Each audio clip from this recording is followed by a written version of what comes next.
Et bonjour à tous, on est le samedi 7 janvier 2023, de bon matin. Vous voyez que je suis simplement en pull, on a encore et toujours une douceur assez remarquable en ce début d'année. Et ça arrange pas les choses pour ce syndrome un petit peu d'impatience qu'on a sitôt que le nouvel an est passé. Généralement ça loupe pas. Quand on est passionné de jardinage, de potager, on n'a qu'une envie, c'est de visualiser les premiers semis, de commencer à semer.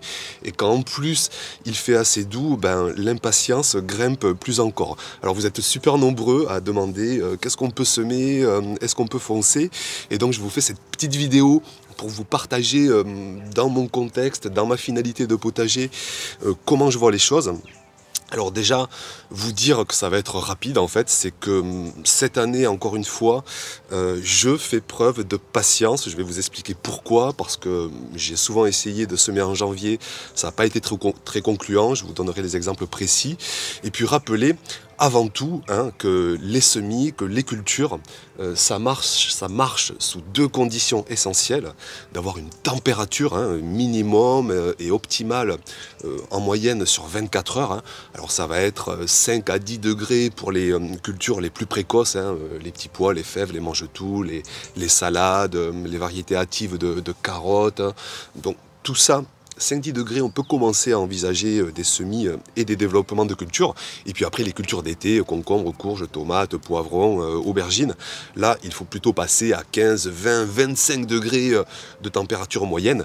Et c'est vrai, on a un réchauffement, on a des périodes de douceur. Mais si ça se trouve, dans 2-3 mois, on va être soumis à 0 degré. Donc attention, attention, attention, patience. Donc moi, sous mon contexte, en plus avec cette inflation énergétique, j'ai pas envie de démarrer trop tôt des semis pour lesquels, alors on peut se débrouiller, on peut se mettre sous abri, même si d'être sous abri, attention, un abri, ça optimise la chaleur en journée, vous allez gagner des températures, d'être sous serre, d'être sous tunnel, d'être en châssis, mais ce n'est pas très isolant pour préserver du froid la nuit. On va se préserver de l'humidité, de la pluie, mais s'il gèle, souvent on a tout juste 1 degré de plus sous un abri.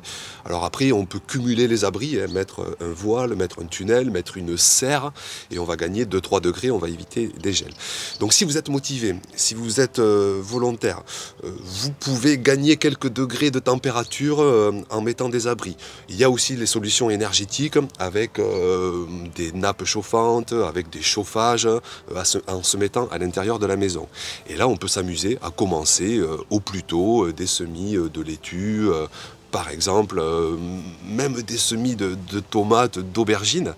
Mais attention, arrive la deuxième contrainte de lumière, même s'il fait beau, même s'il fait lumineux en pleine journée, les journées commencent bien plus tard qu'au printemps et qu'en été, et elles finissent bien plus tôt qu'au printemps et en été. Ce qui fait que nos semis, même s'ils ont une bonne température, ils ne vont pas comprendre, ils vont se dire mais c'est bizarre, il fait 15 degrés, je suis sur un tapis chauffant, mais où est la lumière? Donc ce qu'ils vont faire, ils vont monter, on appelle ça des semis qui filent, ils vont chercher la lumière où elle est, ils vont s'écrouler et on va louper nos semis parce qu'on a des semis qui filent.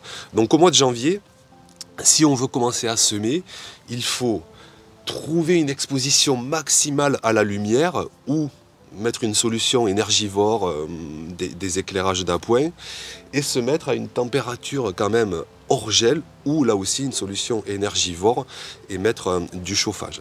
Donc moi je fais preuve de patience, j'ai pas envie de dépenser des solutions énergivores ou logistiques. Et puis faire des semis, c'est pas rien, quoi. Faire des semis, c'est des petits bébés.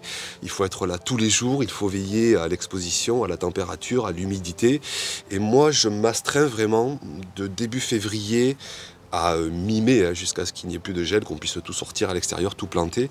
Donc c'est ma grosse période de semis. J'en ferai encore par la suite petit à petit pour échelonner les cultures, envisager le potager d'hiver.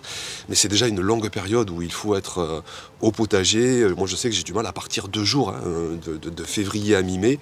J'ai ma femme qui rouspète parfois parce que je lui dis oula, oula, on part de nuit, 3 jours en week-end.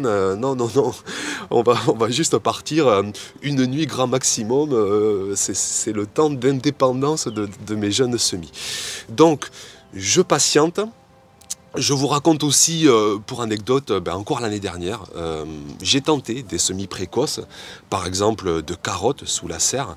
Eh bien, même si je les avais mis sous tunnel, même si c'était sous abri, de mémoire, ça a mis quasiment 1 mois à germer. Parce que les graines ressentent la saison, hein, ressentent la lumière, ressentent la température ambiante, et ça a mis 1 mois. Alors que des carottes semées mi-mars en pleine terre, elles vont mettre même pas 15 jours, hein, en 10 jours, ça commence à germer, et en pleine saison, en 7 jours, c'est germé.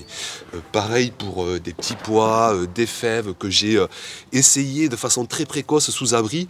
Alors au final, ça a donné moins de production qu'en pleine terre, et toujours pareil, ça met un temps de dingue à germer, des fèves, des petits pois semés en janvier, il faut 20, 25, 30 jours pour que ça germe, parce que la température est froide, parce que la luminosité est faible, et je répète, les graines ressentent tout ça. Donc, patience. Vous racontez aussi, oui, j'ai les radis aussi qui me viennent en mémoire de l'année dernière. Pareil, j'avais semé des radis.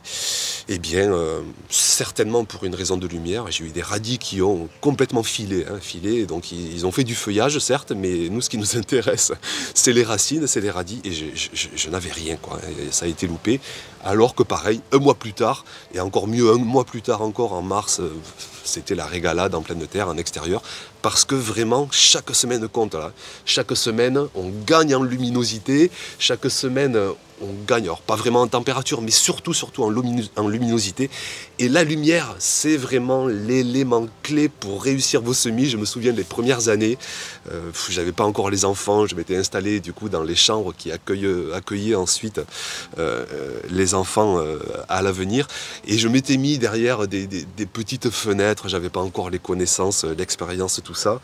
Je me disais, waouh, je vais réussir tous mes semis, ça va le faire. C'était une catastrophe totale. Parce que les semis avaient chaud, hein, ils étaient à l'intérieur de la maison, ils se croyaient au printemps, en été, 20 degrés, tranquillou. Et sauf que la lumière ne correspondait pas du tout à la pleine lumière de printemps, d'été, et les semis cherchaient la lumière et s'écroulaient et finissaient par mourir.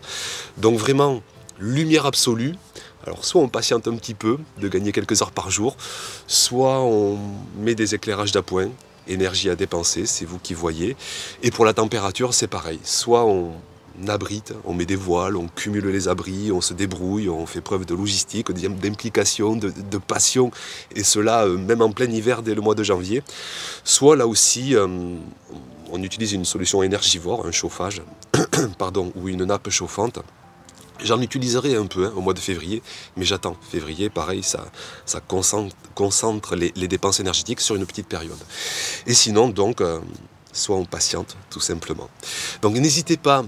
Je sais que dans la dernière vidéo, je regrette, je ne vous ai pas demandé vos objectifs. Les commentaires sont vraiment un espace de discussion. Je parlais de mes objectifs et je ne vous ai pas demandé les vôtres. Je le regrette. Et là, j'y pense. Je vous demande dans les commentaires, s'il vous plaît, exprimez-vous selon vos régions, vos équipements, votre finalité à faire du potager. Dites si vous faites des semis dès ce mois de janvier, sous abri, chauffage, lumière ou rien du tout. Si ça marche, si vous avez de l'expérience, ce sera toujours un régal de discuter. Je me régale de lire vos expériences, vos connaissances. Et puis voilà. Donc on se retrouve très vite pour une prochaine vidéo. J'ai des tonnes de choses à vous parler. Je veux vous aborder le sujet de l'urine au potager parce que une vision encore différente cette année 2023 et on parlera rapidement de tout ça. Vous parlez aussi des poules. J'en ai plus, hélas, depuis quelque temps. Le terrain est repéré par des prédateurs. Je ne peux plus envisager d'avoir les poules en liberté. Donc il faut le raisonner différemment. Je mets ma sensiblerie un peu de côté, ma sensibilité, pour accepter d'avoir des poules sous enclos, protégées, parce que bon, d'avoir une compagnie des animaux et puis d'avoir des œufs, surtout avec cette inflation dingue, hein, c'est hallucinant là. Hein. Je vois des chiffres, des aliments qui prennent 20, 30, 40% d'inflation sur un an. Ça motive plus encore à pratiquer du potager et à produire sa propre nourriture. Bon, tout ça, on en reparle rapidement. Passez un beau week-end. Si vous regardez cette vidéo samedi, je vais essayer de la publier au plus vite. Et puis à très bientôt donc pour de prochaines vidéos. Ciao!